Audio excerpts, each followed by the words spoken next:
doctor, lawyer, chef. And I'm like, see, like it's on the list. I get a dishwashing job at 14 and this is it.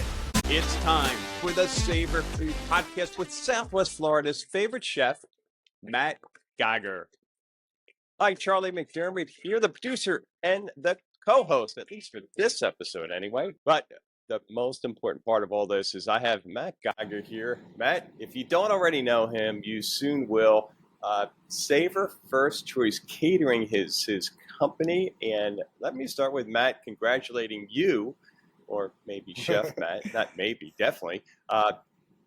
Congratulations, man, this is awesome. You've got so much going on, and we'll get into that a little bit. I don't want to, reveal everything here in the intro, but a lot going on. But you carved out time. My goodness, we're meeting early on a Monday morning. You must be exhausted from the weekend and everything you have going on. Congratulations. Welcome to your show. And let's start with the background. I know you've got raving fans who already know all about you, but we also have listeners who don't. So let's start there. Give the listeners an idea of what you're all about. Fill us in on Savour First Choice Catering. Well, thank you so much for doing this for me. It's something I've always wanted to do, and to get the ball rolling is good. Having some learning curves along the way, it's nice to have somebody who kind of knows the ropes that can help me through this first process. So thank you for that. As far as our company, if I just start with my company, Savour First Choice Catering, we do all sorts of catering events. So we do weddings, cocktail parties, hors d'oeuvre parties, fundraisers, pretty much anywhere where you would need food or service or beer and wine or liquor or bartenders or anything like that. We try to be pretty full service when it comes to that. We've been in the area for 3 years. I've been in the area for about 10 years, working for some restaurants here and there, some catering companies. And then when I opened this, I really thought that I could bring something else to the catering world that I didn't really see in other places. Not that other people weren't doing it, but just I felt like I could do it a little better. So that's what we did. That is the magic formula for a hugely successful business, right? And that's the beauty of being an entrepreneur. We see something and we just tweak it a little bit. What do they say? The experts say a 10% improvement. You see something a little differently than someone else, and not to say that other company is doing a bad job, but it's that we continue to up our game, and that's what makes, I think, our country such an awesome country. Absolutely. So a little bit about me and my personal life. I didn't grow up in Florida. I grew up in North Idaho. We're 40 miles from Canada. It's freezing cold in the winters, and for whatever reason, I fell in love with cooking, and I've been doing it since I was 14 years old. I got a dishwashing job in a restaurant, and, a bunch of people quit, and I kind of became their salad person overnight, and that was it. I was in an Italian restaurant doing this bunch of stuff, and that I fell in love with that right away. So after I started cooking up there for a little bit, I moved to Spokane, Washington after high school. And a little bit about Spokane is I worked for a couple Latin restaurants, sushi restaurants. I tossed pizza there for a little while. It's a pretty good hub for all sorts of different cuisines, a little bit bigger of a town than what I grew up in, 7,000 people. Now I'm in a city that has 300,000 or 400,000. There's a lot more going on, I did that for a couple years, and I decided I wanted to change of scenery. So when I got my uncle and grandparents living down here, I was like, okay, I'll go down to Florida, see what's happening, see if there's any other opportunities, get out of the bitter cold and see what's going on. Once I got down here, picked up a couple odds and end jobs for the first few months until I landed at a sushi restaurant. I was at the sushi restaurant, I was their kitchen chef, and I wanted to take on new skills in that. So I really bothered them for a year and a half to teach me and let me come on the front and do sushi. And it was like, no. And then there's a perfect opportunity. I'm like, you kind of need someone. And I've been working my butt off, and I've been doing all your guys' extra prep on top of my prep. And, I've been really doing this. What's the deal here? And then they let me in, And so I did that for 4 years. And when I first got here, and it was a great opportunity. It was really cool skills to learn. And it was like starting over. It was like I hadn't been cooking for 6 or 7 years because everything's different. How they cut things are different. How they maintain things are different. It's just a different world. So, yeah. I mean, my goodness, you talk about an impressive skill set. You didn't just wake up one day and decide to jump into catering. No, it was many years coming. It's like yeah. Yeah. So, and what always has impressed me to any event I go to is the volume, and in your case, I mean, I've gotten a feel for the quality. Right. Good. How do you guys do that? I mean, and what was your first event like? Ever? Were you nervous? I mean, how did that go? Well, when I was working for the catering company, I didn't know what I was getting into. I saw a job posting for a sous chef position, and I thought I was going to go there and be the sous chef of like a kitchen. But there's many sous chefs, and they go out and they do events, and I had no idea what I was getting into. And my first catered event wasn't a high-end dinner. It wasn't a wedding. It wasn't anything like that. It was a feeding frenzy free-for-all in downtown Naples with 400 people, and I cranked out 10 or 11 different hors d'oeuvres, but you times that by 400 or 500, right? That's 5,000 pieces of food that's going out in about an hour and a half. And, it was work. I was sweating and I didn't know what I was getting into, and I just kept the food going out, and then all of a sudden it was over, and I was like, okay, I can do this. This is different. I'm not doing ticket orders. I'm not having a ticket printer spitting out dinners at me. This is I know what I'm getting into. I have my stuff ready to go. It's showtime, and that's it. And that was my first catering ever. And then they started working me into the private dinners and how to be in someone's house and big weddings and all the steps it takes every single wedding from start to finish. It's definitely something that you have to do over and over again to get a really solid base down and to get a really solid plan down, And every event is unique. Every event is unique. I mean, it's very customized. Yep. Right? Yeah. I mean, the order of events at every wedding is damn near the same every single time. But it's different people, different places, different kitchen. You could be outside at one wedding on the beach, or you could be in some nice air-conditioned venue somewhere else. It's just not, you have to be able to adapt. And especially in this business, there's so many moving parts. There's so many moving parts when it comes to rentals and, the office work and doing the proposals. And it's not just making food and taking it.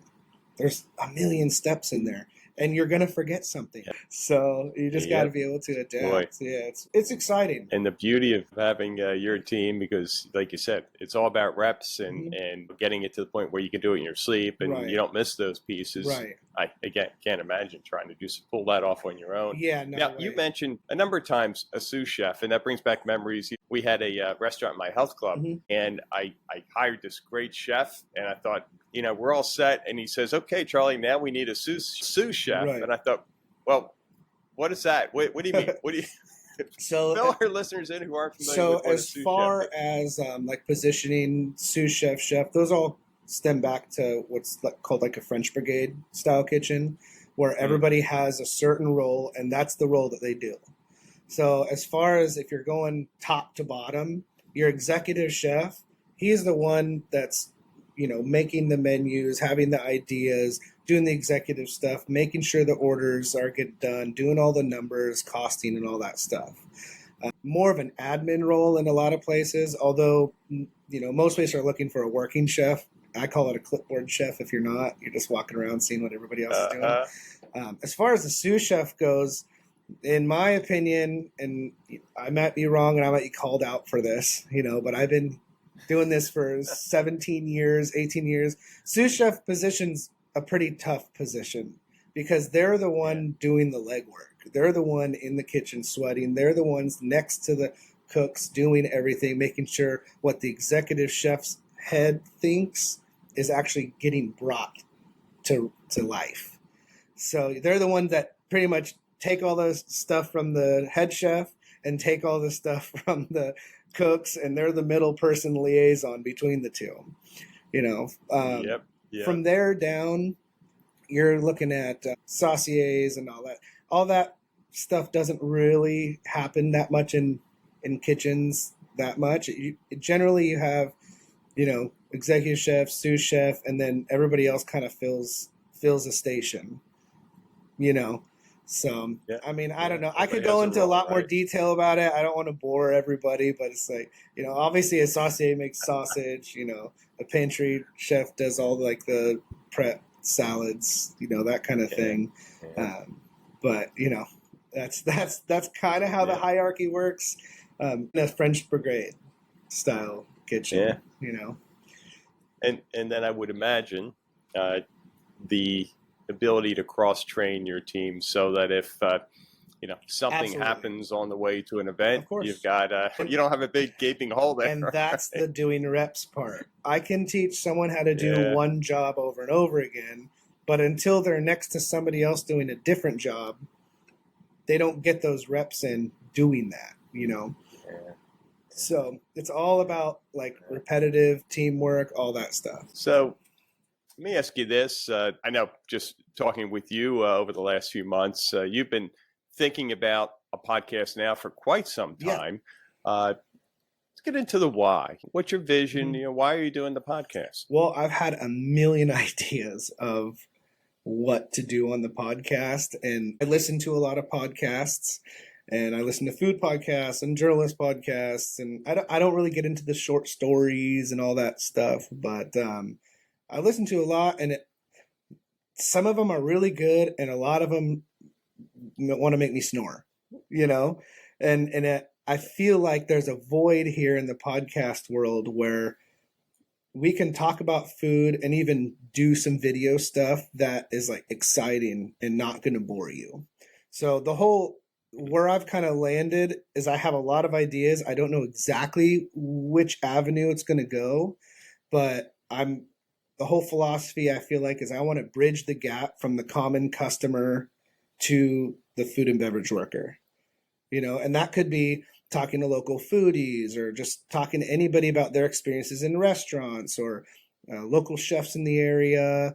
I want to do some like cooking side by sides with some of my chef friends. It'd be really cool to bring them on, and we're mic'd up and we're making the same thing and tasting each other's dishes. And, there's a lot of fun things that could happen, but I also want to hear people's like negative thoughts and stigmas. There's this big battle that's been going on since the first kitchen ever between front of the house and back of the house, and we're let's try to bridge the gap. What are the biggest concerns and what are the biggest things that piss you off about each side, and let's figure it out. Let's get a bunch of people's opinions on it, and let's see if we can find some common ground, because in my kitchens and restaurants, I've worked in some that are like, don't trust the servers. Don't do anything they say. If they ask you for something, don't do it.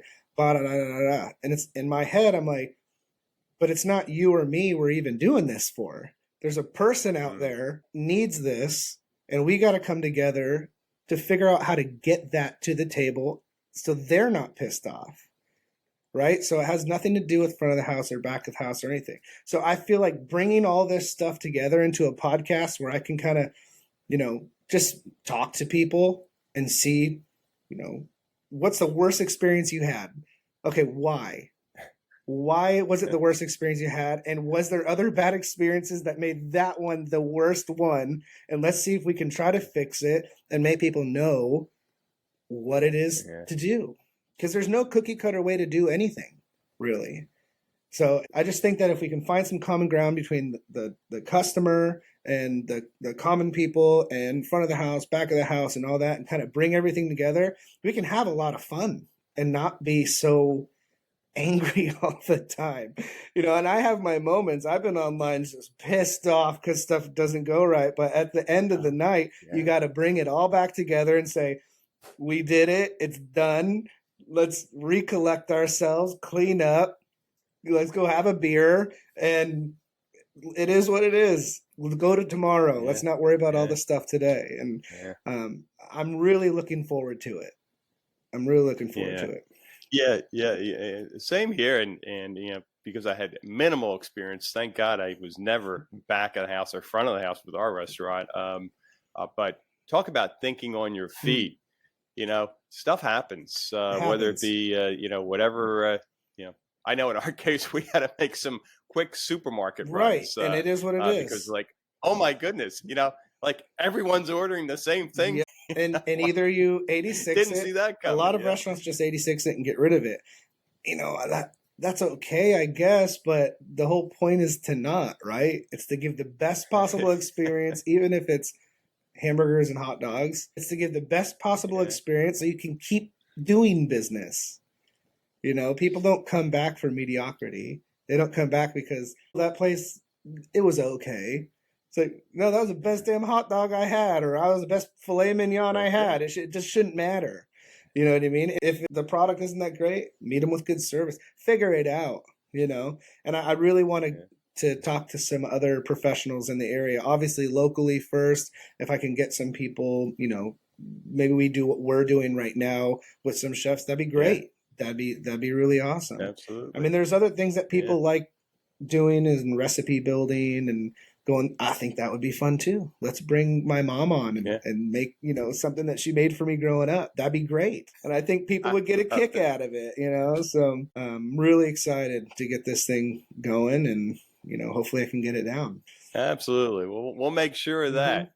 So, hey, once again, congrats. Episode number 1 is in the can. Perfect. And we will see you in episode number 2. Thank you. Thank you for listening to the Savour Food Podcast. We really enjoyed talking to all of you. Have a great day and go kill it.